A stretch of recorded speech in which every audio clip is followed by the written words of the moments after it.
Hallelujah, praise the Lord, praise the Lord, praise the Lord. கர்த்தருடைய நாமத்துக்கு மாத்திரம் மகிமை உண்டாவதாக. இந்த அருமையான நாளிலும் கூட மறுபடியுமாக உங்களை நான் ஒரு செய்தியினூடாக சந்திக்க கர்த்தர் எனக்கு கொடுத்த இந்த வாய்ப்புக்காக நான் கர்த்தரை ஸ்தோத்திரிக்கிறேன், கர்த்தரை துதிக்கின்றேன். கர்த்தர் நல்லவர், அவர் கிருபை என்றும் உள்ளது. அந்த கிருபை இன்றும் உள்ளது, அதை மறந்துடாதீங்க. உங்களுடைய வாழ்நாளிலே கர்த்தர் நல்லவராகவே இருந்து கொண்டே இருக்கின்றார். Hallelujah. God has been good. Hallelujah for us. Always. So எப்பொழுதுமே இந்த உலகத்திலே நல்லவராகவே இருந்து கொண்டே இருக்கின்ற ஒரே ஒரு தெய்வம் ஆண்டவராக இயேசு கிறிஸ்து. அவர் நல்லவர் மாத்திரமல்ல, அவர் வல்லவர். Hallelujah. He's a mighty God. So வல்லவர், நல்லவர், பெரியவர், கிரேட்டஸ்ட் காட். ஹல்லேலூயா, மகத்துவமானவர். அப்படி சொல்லிகிட்டே போகலாம். ஸோ இந்த ஆண்டவர் இந்த நாட்களிலே கூட வாழ்க்கையில் 5 காரியங்களை கேட்கின்றார். God is asking 5 things in our life. அன்று அல்ல, இன்றும் என்றும் ஆண்டவராகிய நம்முடைய கர்த்தர் எங்களிடத்திலிருந்து எதிர்பார்க்கின்ற God expects us 5 things. எல்லாவற்றையும் சொல்ல நேரம் இருக்கும்போது தெரியாது, வெகு சீக்கிரமாக நான் சுருக்கமாக இந்த ஆண்டவர் என்னிடத்தில் எதிர்பார்க்கிற காரியம் யோசிச்சு பாருங்க. சர்வத்தையும் படைத்த அந்த சர்வ வல்லமுள்ள ஆண்டவர், God who created the whole world, Almighty God, சர்வ வல்லமுள்ள தேவன். இயேசு கிறிஸ்து சொன்னார், நான் சர்வ வல்லமுள்ள தேவன். I am the Almighty God. வேறு எந்த தெய்வமும் அப்படி சொல்லவே இல்லை, சொல்லவும் முடியாது, சொல்லவும் கூடாது. ஆகவே இயேசு கிறிஸ்து ஆண்டவராக தெய்வமாக இருந்தபடினாலே அந்த ஆண்டவர் என்னிடத்தில் எதிர்பார்க்கிறார், என்னையும் உங்களையும் பார்த்து கேட்குறாரு. யோசிச்சு பாருங்க. ஸோ என்ன உங்களை பார்த்து ஆண்டவர் கேட்குற அளவத்தில் நாங்கள் பெரிய ஆக்கலாம். நீங்கள் பெரிய ஆக்கலாக்கலாம், நான் பெரிய ஆள் கிடையாது. ஐ ஆம் ஜீரோ, ஐ ஆம் நத்திங். ஏதோ அவருடைய புண்ணியத்தில், அவருடைய கிருபையில் என் வாழ்க்கை ஓடிட்டு இருக்குது. ஸோ அவர் போடுகிற பிச்சையில் நான் வாழ்ந்துட்டு இருக்கிறேன். அப்படி சொல்வதில், அது சொல்வது தான் எனக்கு இருக்கிற கெத்து, அது சொல்வது தான் என்னுடைய மேன்மை. இருக்கட்டும். ஸோ பழைய ஏற்பாட்டிலே கடைசி கால திக்கதரிசிகளை ஆண்டவர் எழுப்பினார். அதிலே யோனா, மீகா, அபகூக், நாகும், செப்பனியா, சகரியா, மல்கியா போன்ற குட்டி குட்டி குட்டி குட்டி குட்டி திக்கதரிசிகளுக்கு ஊடாகவும் கர்த்தர் பேசினார். காலத்துக்கு ஏற்ற மாதிரி ஆண்டவர் செயல்படுகிற ஆண்டவர். எல்லா காலத்திலும் எல்லாரையும் கர்த்தர் பயன்படுத்துவதில்லை. அதே வேளையில் கர்த்தர் என்னை பயன்படுத்துகிறார்னு சொல்லி திமிராகவும் நடக்கக்கூடாது. ஒவ்வொன்றுக்கும் ஒரு காலம் வச்சிருக்கிறார். ஸோ எனக்கும் ஒரு டைம் வச்சிருக்கிறார். அந்த டைம் முடிஞ்ச அப்புறம் that's it, I will be gone. அதை போல் கேட்டுக்கொண்டிருக்கிற உங்களுடைய வாழ்க்கையிலும் ஒரு காலம் இருக்குது. தமிழில் சொல்லுவாங்க, யானைக்கு ஒரு காலம் இருந்தால் பூனைக்கும் ஒரு காலம் உண்டுன்னு சொல்லி. ஆகவே யானை தன்னுடைய காலம் என்று சொல்லி திமிராக யானைக்கு மதம் பிடித்தால் எப்படி அது செயல்படுமோ அப்படி நம்ம செயல்படக்கூடாது. ஸோ கர்த்தர் கிருபையாக எனக்கும் உங்களுக்கும் காலங்களையும் நேரங்களையும் தந்திருக்கின்றார். நாங்கள் விரும்பி நாம் இப்படி இருக்கவில்லை. கர்த்தரங்களை ஆசீர்வதித்திருக்கிறபடினாலே, கர்த்தரங்களை அழைத்திருக்கிறபடினாலே, கர்த்தரங்களை தெரிந்து கொண்டபடினாலே கர்த்தர் இந்த ஸ்தானத்தில் நம்ம வச்சிருக்கார். இப்படி இருந்தாலும் கர்த்தர் நம்ம வச்சிருக்கிறாரு. எங்களை விட மிகவும் வேசான, எங்களை விட மிகவும் கஷ்டமான, வேதனையான, துன்பமான, துயரமான சூழ்நிலை கூடாக இருக்கிற அநேகர் உண்டு. அதை நம்ம பல வேளையில் மறந்துடும். பிசாசு நம்முடைய கண்களை கட்டிடுவான் பாருங்க. எப்போவுமே நமக்கு மேலே இருக்கிறவர்கள் ஒரு நாளும் பார்க்கவே கூடாது. நான் சொல்லிட்டு போகிறேன், செய்தி அல்ல, மேலோட்டமாக சொல்லிட்டு போகிறேன். ஒரு நாளும் எங்களை விட மேலானாக்களை பார்க்கவே கூடாது. அது வந்து சொல்கிறது spirit of competition, very dangerous spirit. பல சோதனைகள் உண்டு, வேதனைகள் உண்டு. ஸோ போதுமென்ற மனதில் வாழ பழகுங்க. கர்த்தர் நம்மை உயர்த்தினா உயர்த்தட்டும், கர்த்தர் நம்மை ஆசீர்வதிச்சா ஆசீர்வதிக்கட்டும். ஆனால் அந்த போதும் என்கின்ற மனம் அது உண்மையான ஒரு தேவ பக்தி. ஸோ அது இன்னொரு சப்ஜெக்ட், அதில் நான் போயில. குயிக்காக இந்த குட்டி திக்கதரிசியாகிய மீகாவினூடாக பேசின செய்தி தான் எனக்கு இன்றைக்கு கிடைத்த வசனமாக இருக்கிறது. அந்த வசனத்தை நான் தியானித்த போது ஆண்டவர் எனக்கு ஒரு செய்தியை தந்தார். அந்த செய்தியை மறுபடியும் தேவநாமத்தின் மகிமைக்காக மாத்திரமும் உடைய அநேகருக்கு என் மூலமாக வருகின்ற செய்தியும் ஒரு இன்ஸ்பிரேஷனை, ஒரு இம்பேக்டை, ஒரு என்கரேஜ்மெண்ட்டை, ஒரு விசுவாசத்தை கொடுக்கிறபடினாலே கர்த்தருடைய நாமத்தின் மகிமைக்காக இந்த செய்தியை மறுபடியும் ரெக்கார்ட் பண்ணி அப்லோட் பண்ண கர்த்தருடைய ஆவியானவர் எனக்கு ஏவினபடினாலே, because of the holy spirit inspireds me, prompt me to record the message and upload. Therefore I am doing like right now. Okay, let me read. மீக 6ஆம் அதிகாரம் 8வது வருஷம் வசனம். மைக்கா chapter 6 verse 8. இந்த வார்த்தையை தான் நான் தியானித்தேன். அந்த வார்த்தையினூடாக எனக்கு கிடைத்த ஒரு சில சத்தியங்களை நான் உங்களோடு செய்தியாக கொடுக்க கர்த்தர் கொடுத்த இந்த மகா பெரிய சந்தர்ப்பத்துக்காக கர்த்தரை ஸ்தோத்திரிக்கிறேன். மனுஷனே, மனிதர்களே, ஆண்டவர் எப்படி பேசுகிறான்னு சொல்லி ஒரு ஸ்பெசிஃபிக்காக மனுஷர்களோடு ஆண்டவர் பேசுகிறார்.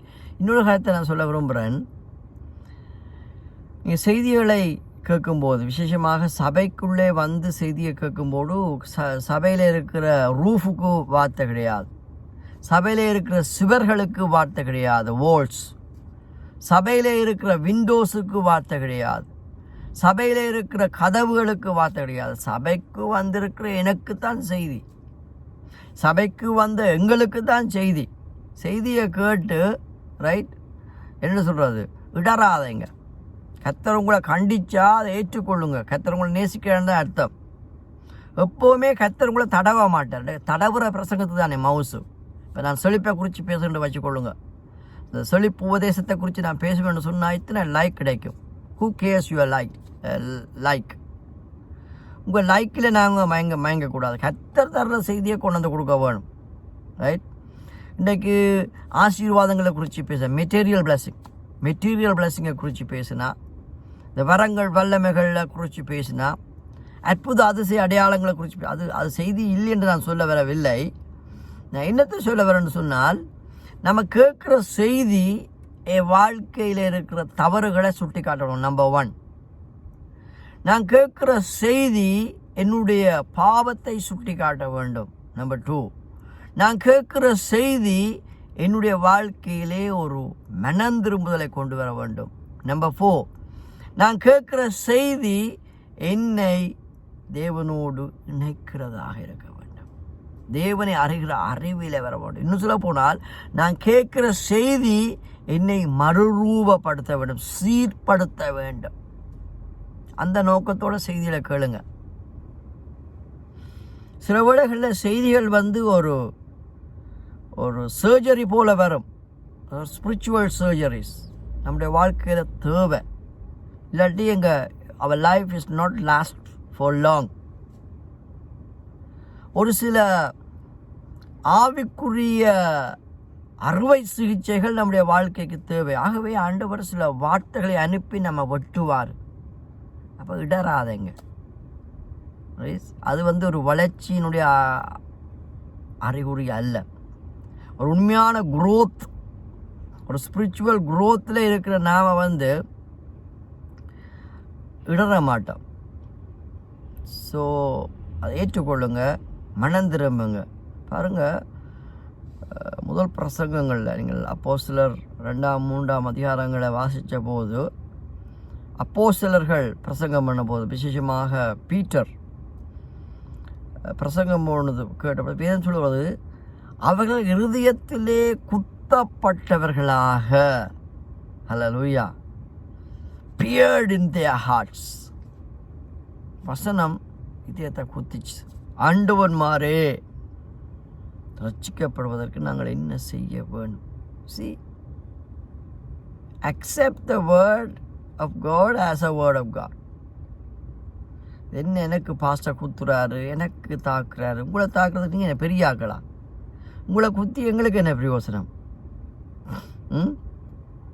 ஆகவே இடராதீங்க. கர்த்தருடைய வார்த்தை சில வேளைகளில் சம்மட்டியை போல வரும். ரைட், இருபுறமும் கருக்குள்ள பட்டயம் என்று சொல்லி பெரிய 4 பெண்டலை நாங்கள் பார்க்குறோம். ஆகவே ஆண்டோடைய வார்த்தை இருபக்கம் என்னையும் வெட்டும், பிரசங்கம் பண்ணுற எங்களையும் வெட்டும், பிரசங்கத்தை கேட்குற உங்களையும் வெட்டும். ஏன் தெரியுமா? உங்களுடைய வாழ்க்கையினுடைய ஆசீர்வாதத்துக்காக, ஸோ உங்களுடைய ஸ்பிரிச்சுவல் பெனிஃபிட்ஸுக்காகவே கர்த்தருடைய வார்த்தை. ஸோ இது இன்னொரு சப்ஜெக்ட் குயிக்காக பாருங்க. மனுஷனே ஏண்டா மனுபுத்திரரே, நன்மை இன்னதென்று அவர் உனக்கு அறிவித்திருக்கின்றார். வாவ்! நாம் ஆண்டவர் அறிவிக்காம எதையும் செய்ய மாட்டார். மோசேயுடைய நாட்களிலேயே ஆண்டவர் நன்மை எது, தீமை எது, நீதி எது, நியாயம் எது, பரிசுத்தம் எது, அசுத்தம் எது என்பதை சொல்லி கொடுத்திருக்கிறார். இன்னும் சொல்ல போனால் எனக்குள்ளே உங்களுக்குள்ளே இருக்கிற மனச்சாட்சியே சொல்லும் இது சரி இது பிள்ளையான்னு சொல்லி. எனக்குள்ளே உங்களுக்குள்ளே இருக்கிற மனச்சாட்சியே சொல்லும் இது அசுத்தம் இது சுத்தம் என்று சொல்லி. எனக்குள்ளே இருக்கிற மனச்சாட்சியே சொல்லும் இது சரி இது பிள்ளைன்னு சொல்லி. ஆகவே அதுக்கு மேலே ஆண்டவரே மோசேயினூடாக எழுதி கொடுத்திருக்கிறாரு. என்ன? நன்மை உனக்கு நன்மை இன்னதென்று அவர் உனக்கு அறிவித்திருக்கின்றார். ஆங்கிலத்தில் வாசிச்சிருக்கிறேன். He has showed you. Wow! காட்டிட்டார், எழுதி கொடுத்து காட்டிட்டார். He has showed you, oh man, what is good and what does the Lord requires of you. நன்மை என்ன என்று காட்டியிருக்கிறார், நன்மை என்ன என்று சொல்லி கொடுத்துருக்கிறார். அதை நான் உங்களுக்கு அதை நான் வாசிச்சுட்டு இந்த மீகாவுக்குள்ளே வரேன். அது எங்கே எழுதி கொடுத்தாருன்னு சொன்னால் உபாகமத்தின் புத்தகம் 10ஆம் அதிகாரம் 12வது 13வது வசனத்தை வாசிங்க. டைம் இல்லை, குயிக்காக வாசம். இப்பொழுதும் இஷ்டவேலே, நீ தேவனாகிய கர்த்தருக்கு பயந்து. நன்மை என்றால் என்ன தெரியுமா? தேவனுக்கு பயப்படுற பயம். நம்ம பல காரியங்களை சுய பலத்தில் சுய ஞானத்தை நான் செஞ்சு முடிப்பேன், இந்த என்ன சொல்கிறது, அகங்காரத்தில் ஆணவத்தில் பல காரியங்களை செய்கிறோம். கர்த்தருக்கு பயப்படுற பயம் அதில் இருக்கா? கர்த்தருக்கு பயப்படுற பயம் எனக்குள்ள உங்களுக்குள்ள இருந்துட்டா, நான் நினைச்சதை செஞ்சு முடிப்பேன், நான் நினைச்சதை செஞ்சு முடிப்பேன் என்று சொல்லி இங்கே பல காரியங்களை சாதிக்கலாம். ஆனால் அதில் கர்த்தருடைய அங்கீகாரம் இருக்கிறதா என்பதுதான் முக்கியம். அந்த தோட்ஸில் கர்த்தருக்கு பயப்படுற பயம் இருக்குமா? யோசிச்சு பாருங்க, சிம்பிளாகவே கேட்டு பார்க்கலாம். நோ, கர்த்தருக்கு பயப்படுற பயமே இல்லை. அவை கர்த்தருக்கு பயப்படுற பயம் இல்லாமல் நம்ம செய்கிறதெல்லாம் தீமை, அது நன்மையான காரியமே கிடையாது. சொன்னால் இன்னும் டீப்பாக போகலாம். நான் just go through it, bypass பண்ண விரும்புகின்றேன். ரைட், இப்பொழுதும் இஸ்ரவேலே, நீ உன் தேவனாகிய கர்த்தருக்கு பயந்து அவர் வழிகளிலெல்லாம் நடந்து அவரிடத்தில் அன்பு கூர்ந்து உன் முழு இருதயத்தோடும் உன் முழு ஆத்துமாவோடும் உன் தேவனாகிய கர்த்தரை சேவித்து நான் இன்று உனக்கு கற்பிக்கின்ற கர்த்தருடைய கற்பனைகளையும் அவருடைய கட்டளைகளையும் உனக்கு நன்மை உண்டாகும்படிக்கு கைக்கொள்ள வேண்டும் என்பதே அல்லாமல் வேறே எதை உன் தேவனாகிய கர்த்தர் உன்னிடத்தில் கேட்கின்றார். ஹல்லேலூயா. And now, Israel, what does the Lord your God require of you but to fear the Lord your God? Hallelujah. Thank you, Holy Spirit of God. to fear. ஆண்டவருடைய சமூகத்தில் பயப்படுற பயம் எனக்குள்ளே உங்களுக்குள்ளே இருக்கிறதா? Right? To walk in all his ways and to love him and to serve the Lord your God with all your mind, to all your heart, and with your entire being, to keep the commandments of the Lord and his statutes, which I commanded you today for your good. ஆகவே இங்கே மீகா சொன்ன 6ஆம் அதிகாரம் 8வது வசனத்திலே ஜனங்கள் வசதி வாய்ப்புகள் வந்தபோது, ஜனங்கள் ஒரு சில கம்ஃபர்ட் ஜோனுக்குள்ளே போன போது, ஓரளவு செட்டில் டவுன் ஆனோடனே என்ன நடந்தது தெரியுமா? ஒரு நிர்விசாரமான ஒரு வாழ்க்கை, ஏனோ தானோ என்ற ஒரு வாழ்க்கை, ஒரு புகட்டான வாழ்க்கை. இன்னும் சொல்ல போனால் செட்டில் டவுன் ஆன பிறகு, கம்ஃபர்ட் ஜோனுக்குள்ளே வந்த பிறகு அவங்களுடைய கண்ணை பிசாசு மறைச்சிட்டான் என்று தான் சொல்லுவோம். இந்த அநேக ஆவிக்குரிய விசுவாசிகளுடைய வாழ்க்கையில் கண்கள் மறைக்கப்பட்டுடுது. பணம் கண்ணை மறைச்சிட்டது. வசதி வாய்ப்புகள் கர்த்தரை பார்க்க முடியாதபடிக்கு கண்ணை மறைத்து விட்டது.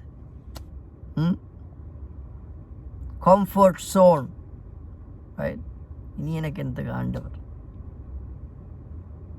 அந்த நிலைமையில தான் இஸ்ரவேல் ஜனங்கள் இருந்தாங்க. கஷ்டம் துன்பம் பெறும்போது கர்த்தரை தேடுவாங்க.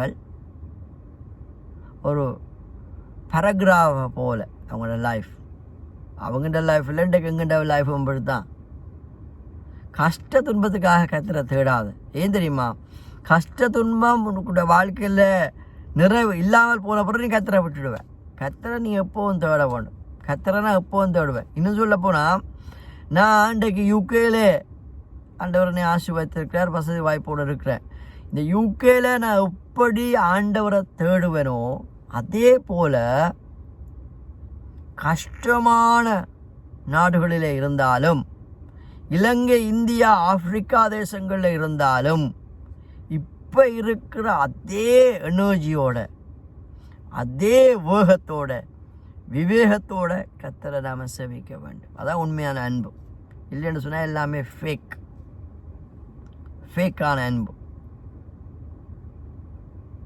திமிராக நம்ம பேசக்கூடாது. ரைட்?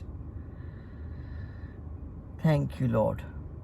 கர்த்தருடைய நாமத்துக்கு மகிமை உண்டாவதாக. ஆகவே மனுஷனே, நன்மை இன்னதென்று அவர் உனக்கு அறிவித்திருக்கின்றார்.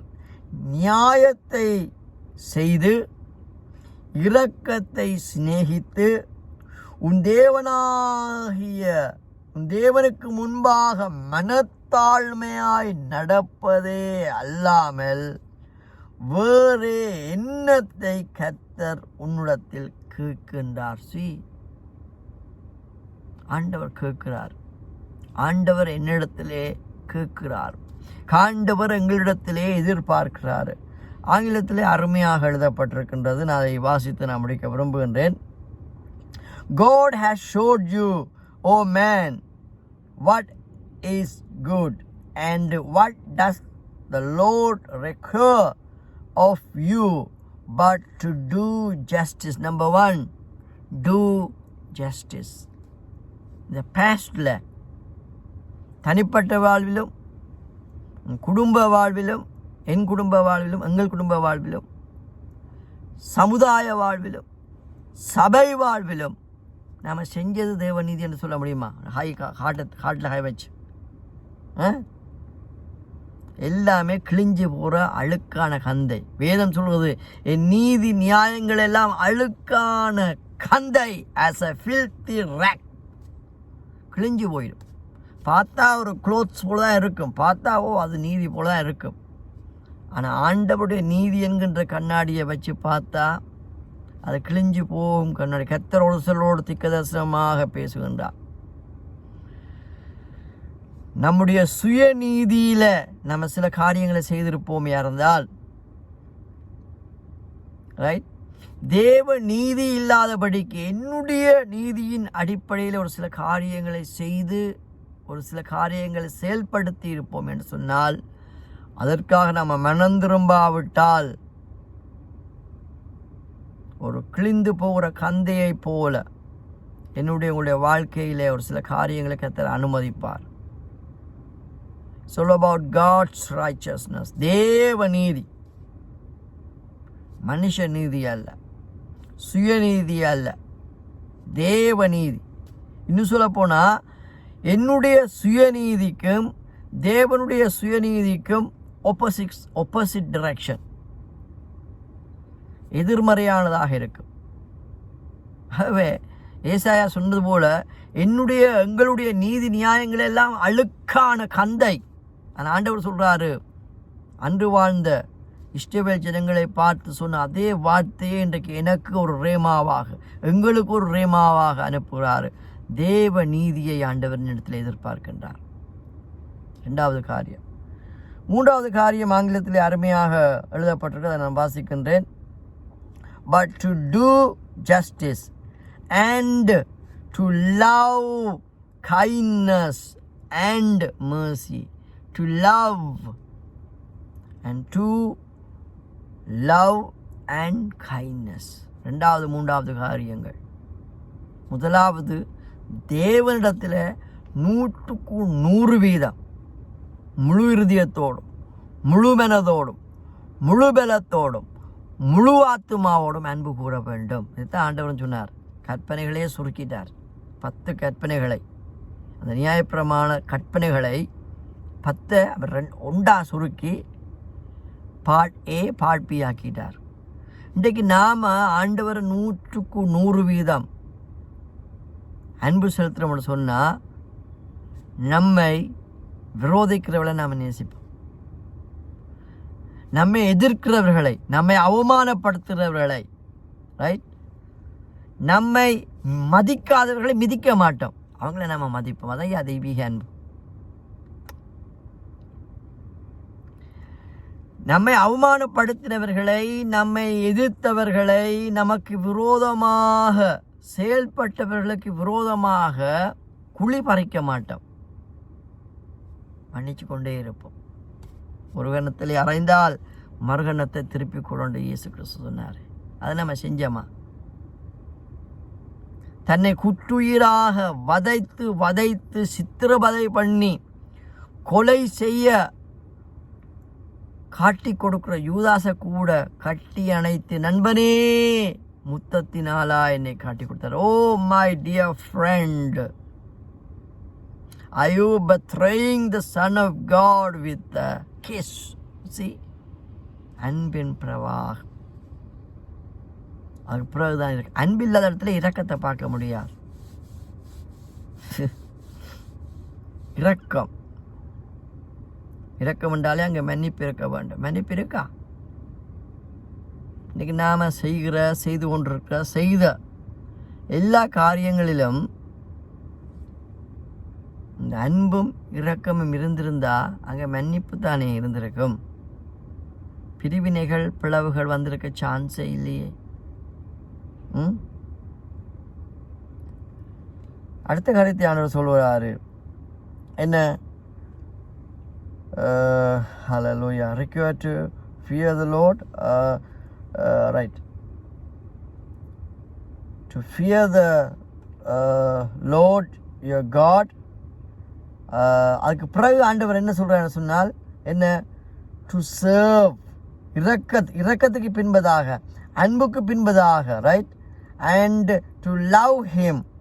அண்ட் தென் என்ன சொல்றாரு? டு சர்வ், ஆண்டவரை நாம் சேவிக்க வேண்டும். So to love and kindness and mercy, அதையும் விட்டுட்டேன், and mercy and to humble yourself and walk humbly with your God. Wow. மறுபடியும் ஆண்டவர் எனக்குள்ள ஒரு சேலஞ்சு தர்றார். என்னுடைய past, even present, even in the futureல என்னுடைய actions ஹம்பிள்னஸ்ல இருந்து வந்த ஆக்ஷனா? அதான் முக்கியம். எனவே ஆண்டவர் அன்று மீகா மூலமாக பேசின செய்தியை மறுபடியும் எனக்கு தருகிறார். என்ன? மனுஷனே, நன்மை இன்னதென்று அவர் உனக்கு அறிவித்திருக்கின்றார்.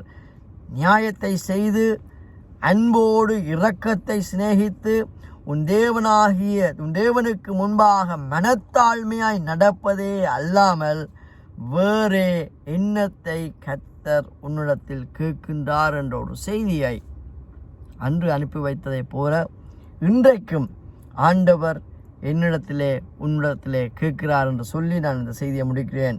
God has showed you, O man, what is good, and what does the law require you, but to do justly, and to love kindness and mercy, and to humble yourself and walk humbly with your God. என்ற அந்த செய்தியை கர்த்தர் இந்த நாளிலும் கூட எனக்கும் உங்களுக்கும் அனுப்பி தருவதற்காக நான் கர்த்தரை ஸ்தோத்திரிக்கிறேன், கர்த்தரை துதிக்கிறேன். உள்ளத்தின் ஆழத்திலிருந்து மறுபடியும் பிதா குமாரன் பரிசுத்தாவின் நாமத்தினாலே CRMC திருச்சபை சார்பிலே என்னுடைய அன்பின் வாழ்த்துக்கள். May the Lord Jesus Christ be with you and keep you well. Amen, amen and amen.